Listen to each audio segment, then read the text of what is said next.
Well, hi, I'm here with Dustin Crum, the quarterback with the Kent State Golden Flashes. And Dustin, great to have you with us today. Hey, you're quarterback at college level. What's that like?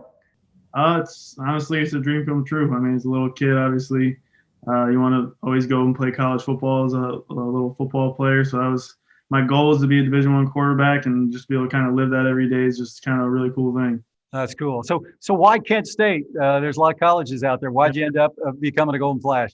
Well, to be honest with you, it was my only offer coming out of high school. So kind of came with a little bit of a chip on my shoulder in that way, I guess. But kind of love that mindset a little bit. But it was just kind of like I said, it was my only offer, but ended up finding a home here. So real happy it ended up coming here. Yeah, I know the first 2 years, you probably had high hopes right out of high school. You're one of the best players in high school, so you want to play and you get an opportunity. But for the first 2 years, you don't play much. And then the third year, you actually lead the Flashes to their first bowl victory in how long? First bowl victory in school history, so it was really cool to be a part of that and all that entailed and that the bonds on that team and everything. But I mean, like you said, the journey was to get there was crazy. All the ups and downs through it all, kind of coming in, like you said, playing a little bit and then not starting and then trying to have to win the job back and some of the adversity that came with that.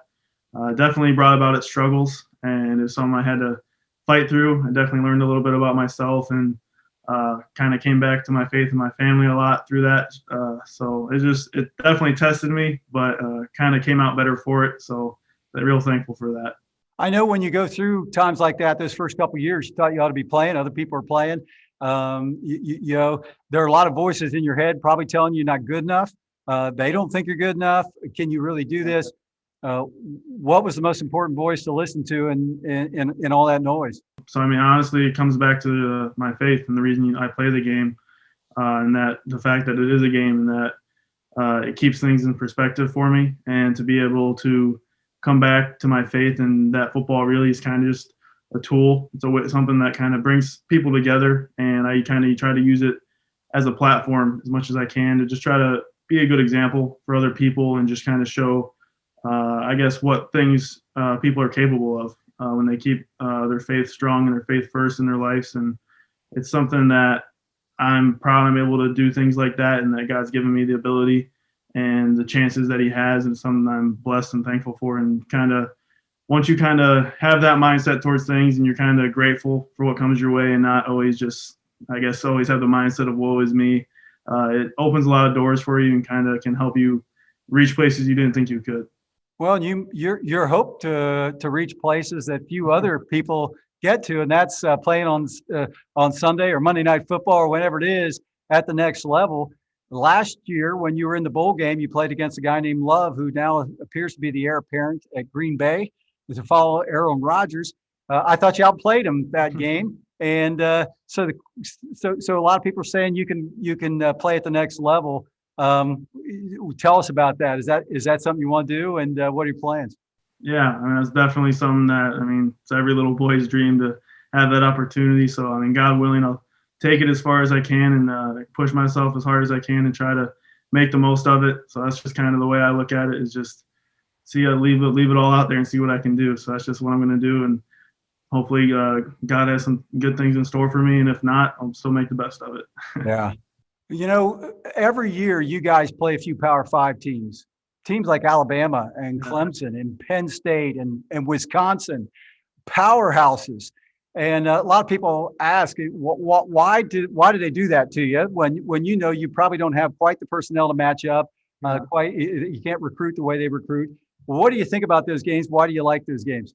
I mean, I think first and foremost, as a competitor, you love those games because you get to match up, like you said, with some of the best in the country and just kind of see where you're at as a team, personally, how you match up with some of those guys. So it's fun to get out there and compete. And then obviously the atmospheres at some of those places and those stadiums is awesome as well.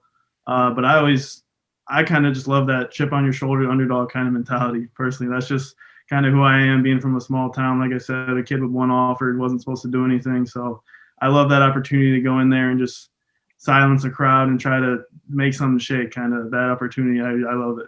Well, I know people just really discounted Kent State, and and last year, and then you guys showed the whole conference and really a lot of people what you could do. This year, you were the #1 rated offense in all of Division I football, which is pretty phenomenal. Teams like Alabama, you had a higher ranked offense than them. What's coming this year? Hopefully some more of the same, and that we continue to grow upon that. It's been really exciting. Have a lot of guys come back, and I think a lot of guys that want to accomplish a lot more things, especially as a team, not just as an offense. I think a lot of guys have a MAC championship and want to win another bowl game here at Kent State. So I think that's the next goal, and that's what we're aiming for. So I'm really excited to have that opportunity with these guys, with Nate and all of them. So I'm real happy about that and looking forward to it.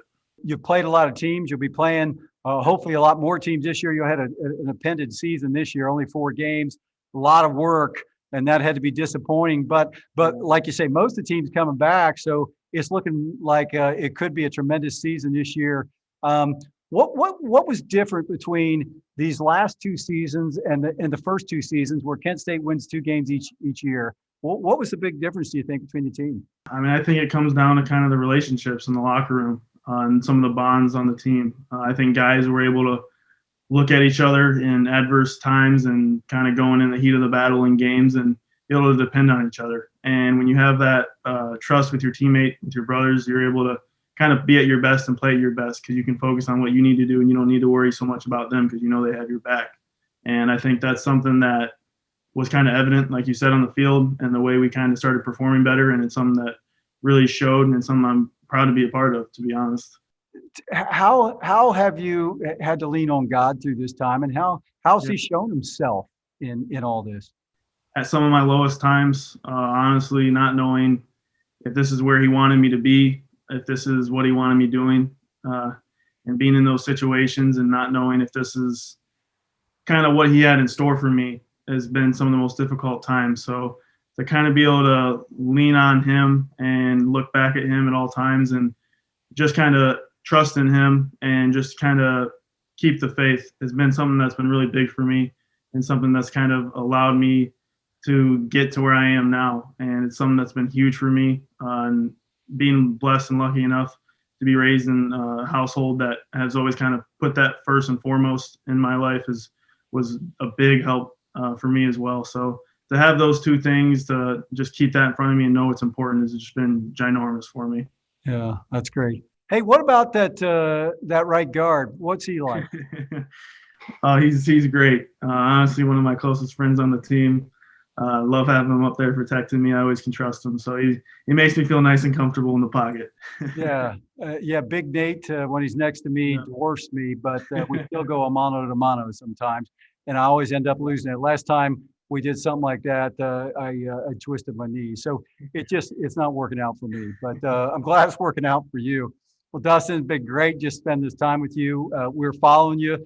You guys are developing a following, and you're exciting to see. That's why you're exciting to watch what's happening on this team. So we're looking forward to seeing what happens next year at Kent, but also with you personally, and we'll be following. Thank you. Thanks for having me.